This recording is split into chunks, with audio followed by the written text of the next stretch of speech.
Okay, for number 18, it's asking you to find the midpoint of segment KJ and the length of the mid-segment that is parallel to segment IK.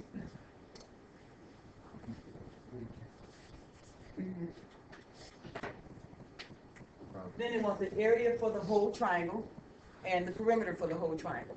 So there are a couple things. Before we start though, there's a typo in this problem for point J. Change that coordinate. It shouldn't be -3, -4.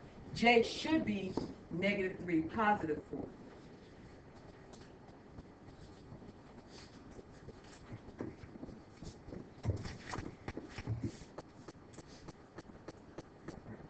Okay, so your J should be at -3, +4. All right, so the first question they're asking you to find is the midpoint of segment KJ. The midpoint of segment KJ is going to be on this side over here. So if you remember, I told you that if you're trying to find the coordinate for the midpoint, just think of it in terms of what you're actually doing. You're finding the middle of the x's and the middle point for your y's. So what you're going to do is add the x's and divide by 2. Add the y's and divide by 2. So to get the midpoint over here, What's that formula called? the midpoint formula.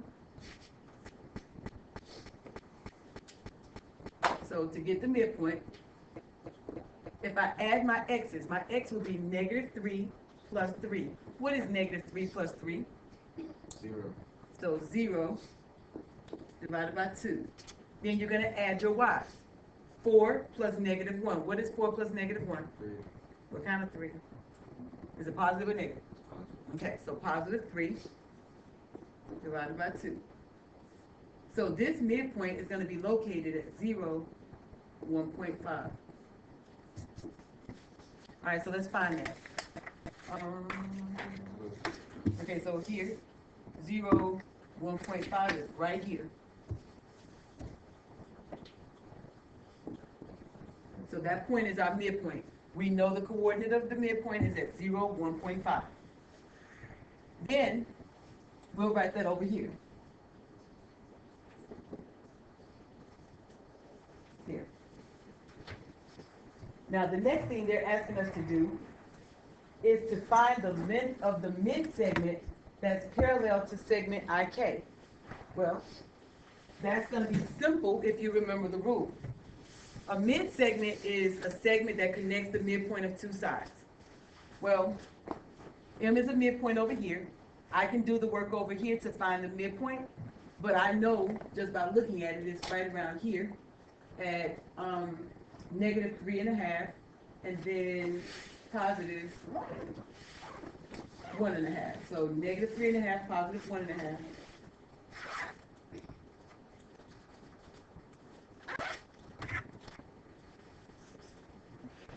Puts it about right here for that midpoint. I'm gonna call that N. Now what I can do is connect those with the segment.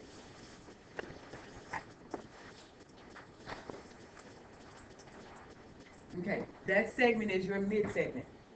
The thing to remember to make life easy on yourself is that the mid-segment is half the length of this third side. That's a rule we learned back last semester. If you have a mid-segment, segment MN is your mid-segment.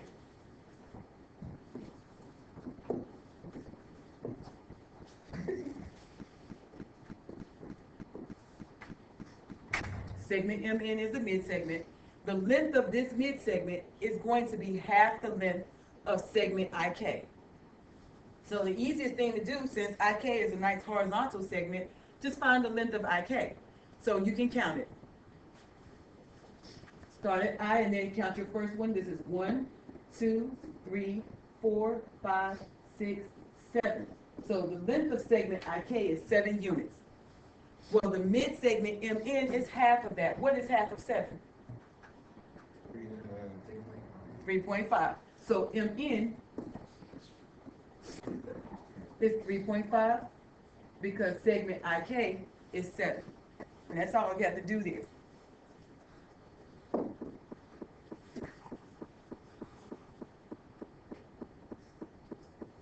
You know what? Let's write this out. Let me write it out. Segment MN is equal to 1/2 the length of segment IK.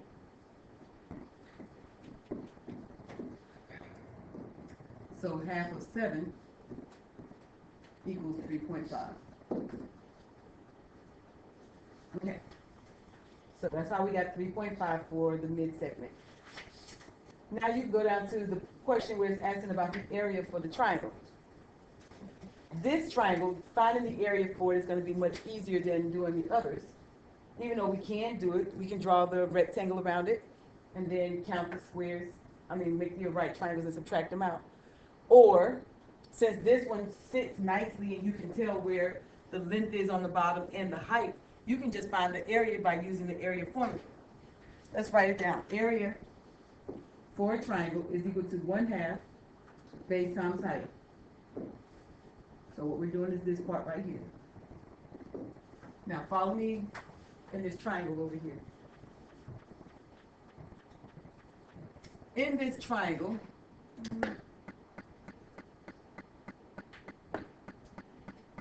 you already know the length of the base. This is the base of that whole triangle, and that's 7. The height of the whole triangle is the distance from the vertex to the base, but it's got to be a perpendicular distance. So this length right here, from the top point J,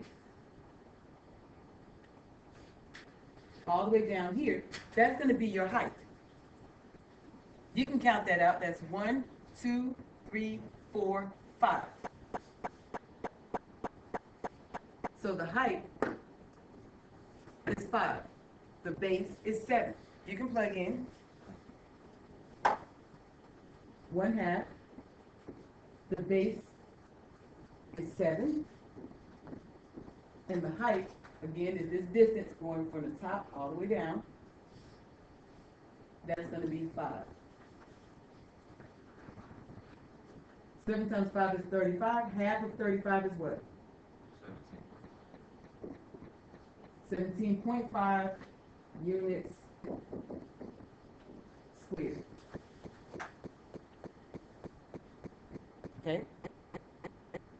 So that's the answer for the area.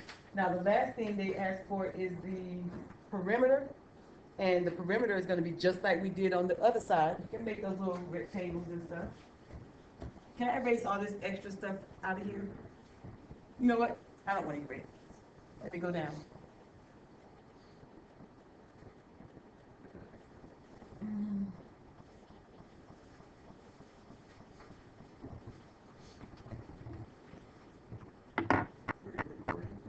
Yes, it's recording.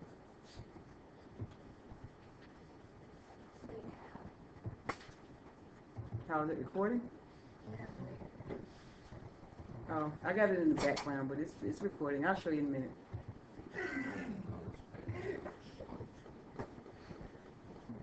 Okay, so this is the last thing we need to do, is find the perimeter for the triangle.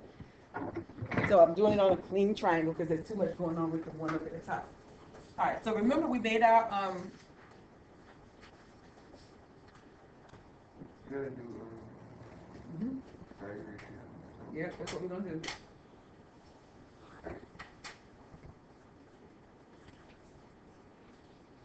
There. Now, we only have to do 2, because we already know the length of this bottom side. What's the length of segment IK again? 7. It is 7. Okay, that length is 7.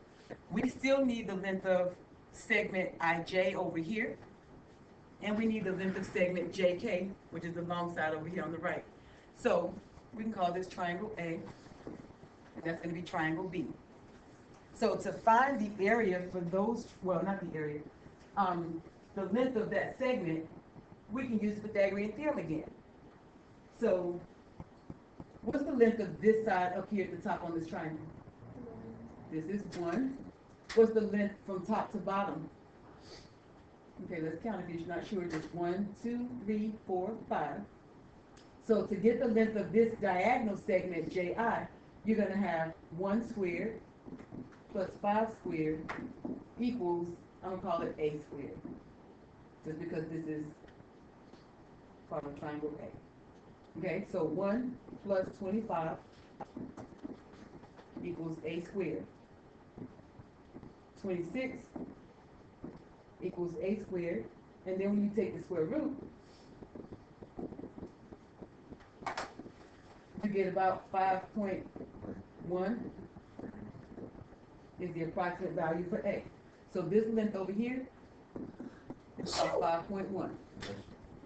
We already have 7 down at the bottom, we just now need to find this last side over here. So we need now to find the length of segment JK. Okay, so I need you again. What is this length on the side of the triangle, the side of the rectangle on the right? It's 5. And then what's the length from J to the edge up here on the top? 6. So to find the length of segment JK, which is this segment right here, we're going to use the Pythagorean theorem again. We have 5 squared plus 6 squared equals B squared. 5 squared is 25. 6 squared is 36 equals B squared. 25 plus 36, 61 equals B squared. That's not me. Okay, all right, 61 equals B squared. Now take the square root of 61.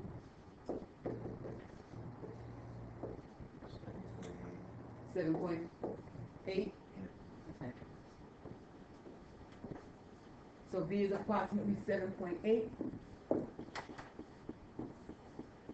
Now, to get your total perimeter, you know you're just going to add your 3 sides. So you've got 7 on the bottom, 5.1 on the left side, and 7.8 on the right side. You see 12.9, 19.9.